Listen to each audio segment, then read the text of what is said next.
ഇനി നമ്മളിവിടെ page number 96 question number 1 first വണ്ണാണ് നമ്മൾ ചെയ്യാൻ പോകുന്നത്. അതായത് ഒരു ഇക്വിലാറ്ററൽ ട്രയാങ്കിളിൻ്റെ ഒരു സൈഡിൻ്റെ ലെങ്ത് 10 സെൻറ്റിമീറ്റർ ആയാൽ അതിൻ്റെ ഏരിയ കാണും.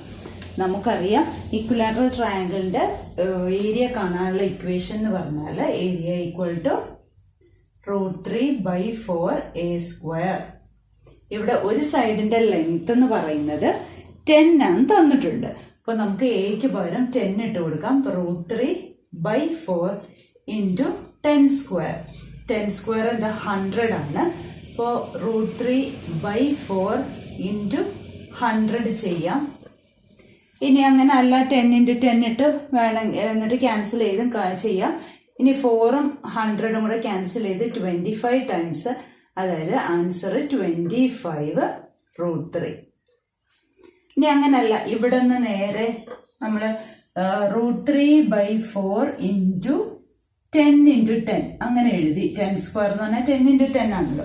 10നെ 2 പ്രാവശ്യം ഗുണിക്കുക. അപ്പോൾ 4ഉം 10ഉം കൂടെ ക്യാൻസൽ ചെയ്യുമ്പോൾ ഇവിടെ 5ഉം 2ഉം വരും. ഈ 2ഉം ഈ 10ഉം കൂടെ ക്യാൻസൽ ചെയ്യുമ്പോൾ 5 വരും. അപ്പോഴും 5 5s are 25, 25√3 കിട്ടും. എങ്ങനെ ചെയ്താലും ആൻസർ സെയിം ആണ്. ഇനി നമുക്ക് 3 വശങ്ങൾ തന്നാൽ എങ്ങനെയാണ് ചെയ്യുന്നതെന്നുള്ളത് കൂടെ നമുക്ക് നോക്കാം. അത് പേജ് നമ്പർ 96 തന്നെ ക്വസ്റ്റ്യൻ നമ്പർ 6 ആണ് നമ്മൾ ചെയ്യാൻ പോകുന്നത്. ഇവിടെ 3 സൈഡുകളുടെയും ലെങ്ത് തന്നിട്ടുണ്ട്.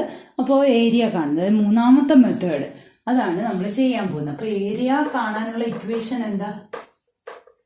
√S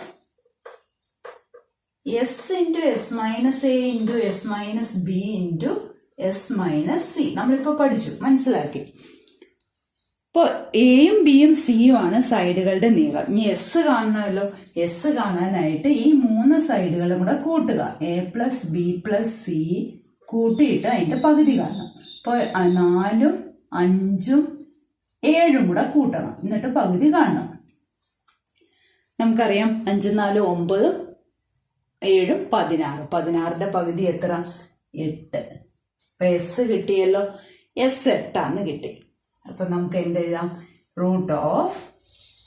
√S-ന്റെ സ്ഥാനത്ത് 8 കൊടുക്കുക. കൊടുത്തല്ലോ. ഇനി ബ്രാക്കറ്റിനകത്ത് S-ന്റെ സ്ഥാനത്ത് 8 മൈനസ് A എത്ര? A ആണ് 4, B ആണ് 5, C ആണ് 7.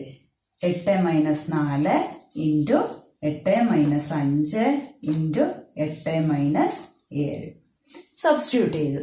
ഇനി നമുക്ക് നോക്കാം. √8 ഗുണം 8 ൽ 4 പോയ 4 ആണ്. 8 ൽ 5 പോയ 3 ആണ്. 8 ൽ 7 പോയാൽ 1 ആണ്.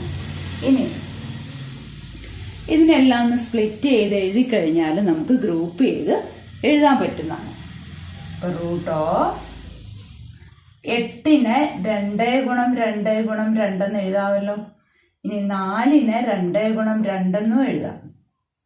പിന്നെ 3 ഗുണം 1. നമുക്കറിയാം 2 എണ്ണം വെച്ച് വന്നാൽ അതിൽ നിന്ന് ഒരെണ്ണം എടുക്കാം. അപ്പം 2 ഗുണം 2 4 വന്നു. പിന്നെ ബാക്കി ഒറ്റയ്ക്ക് നിൽക്കുന്നവരെ റൂട്ടിനകത്ത് തന്നെ എഴുതുക. അപ്പോൾ 4√6 ആണ് ഇതിൻ്റെ പരപ്പളവ്. അപ്പോൾ അതേപോലെ തന്നെ 2 ചോദ്യങ്ങളും കൂടെ ഉണ്ട്. ഇതൊന്ന് ചെയ്ത് പഠിക്കുക, ഹോംവർക്കായിട്ട് ചെയ്യുക. ഉത്തരം കമൻറ്റ് ബോക്സിൽ ഇട്ടാൽ മതി. പഠിക്കാൻ പോകുന്നത് പേജ് നമ്പർ 96 ക്വസ്റ്റ്യൻ നമ്പർ 2 ആണ്.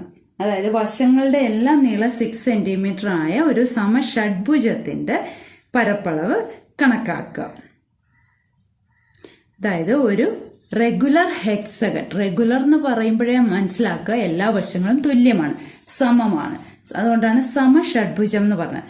അത് എല്ലാ വശങ്ങളും തുല്യമായിരിക്കും. പിന്നെ ആകെ 6 വശങ്ങളും ഉണ്ടായിരിക്കും. അങ്ങനെയുള്ള ഒരു ഫിഗറിൻ്റെ പരപ്പളവ് കാണണം. അതിൻ്റെ ഓരോ വശത്തിൻ്റെയും നീളം 6 സെൻറ്റിമീറ്റർ ആണ് തന്നിട്ടുമുണ്ട്. അപ്പം നമുക്ക് ആദ്യം അതിൻ്റെ ഫിഗർ ഒന്ന് വരയ്ക്കാം. ഇവിടെ ഞാൻ 6 വശമുള്ള ഒരു സമഷഡ്ഭുജം വരച്ചിട്ടുണ്ട്. ഓരോ വശത്തിൻ്റെയും നീളം 6 സെൻറ്റിമീറ്റർ ആണ് തന്നിട്ടുമുണ്ട്. ഇതിനെ ഞാൻ 6 തുല്യ സമഭുജ ത്രികോണം അഥവാ ഇക്വിലാറ്ററൽ ട്രയാങ്കിൾ ആക്കി മുറിച്ചിട്ടുണ്ട്. അതായത് ഒരു റെഗുലർ ഹെക്സഗണിനെ നമുക്ക് 6 ഇക്വിലാറ്ററൽ ട്രയാങ്കിൾസ് ആയിട്ട് കട്ട് ചെയ്യാം. ഇപ്പോൾ ഒരു ഇക്വിലാറ്ററൽ ട്രയാങ്കിൾ അല്ലെ, ഒരു സമഭുജ ത്രികോണത്തിന്റെ പരപ്പളവ് അഥവാ ഏരിയ കാണാൻ നമുക്കറിയാം. എന്താണ് ഫോർമുല?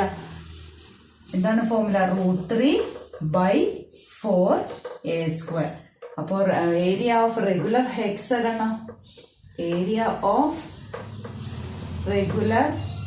ഹെക്സഗന്റെ ഏരിയ എന്ത് വരും? Hexagon equal to 6 times. ഈ 6 എവിടെ നിന്ന് വന്നു? ഇത് ആകെ 6 ട്രയാങ്കിൾ ഉണ്ട്. 1, 2, 3, 4, 5, 6. 6 ട്രയാങ്കിൾ ഉള്ളതുകൊണ്ട് 6 ടൈംസ് ഏരിയ ഓഫ് ഈക്വിലാറ്ററൽ ട്രയാങ്കിൾ ആണ്.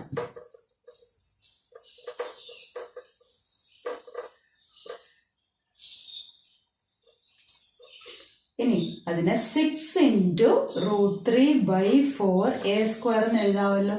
ഇനി നമുക്ക് എ എന്ന് പറയുന്ന സൈഡ് ലെങ്ത് 6 ആണെന്ന് അറിയാം.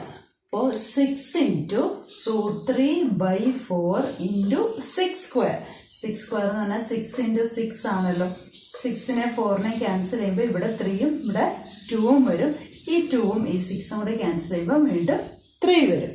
ഇനി മൾട്ടിപ്ലൈ ചെയ്ത് റൂട്ടിനകത്തുള്ള അതേപടി വെച്ചിട്ട് 3 3s are 9, 9 6 are 54. അപ്പോൾ 54 √3 എന്ന് കിട്ടിയല്ലോ. ഇതാണ് ഈ റെഗുലർ ഹെക്സഗന്റെ ഏരിയ. അപ്പം എല്ലാവർക്കും മനസ്സിലായെന്ന് വിചാരിക്കുന്നു.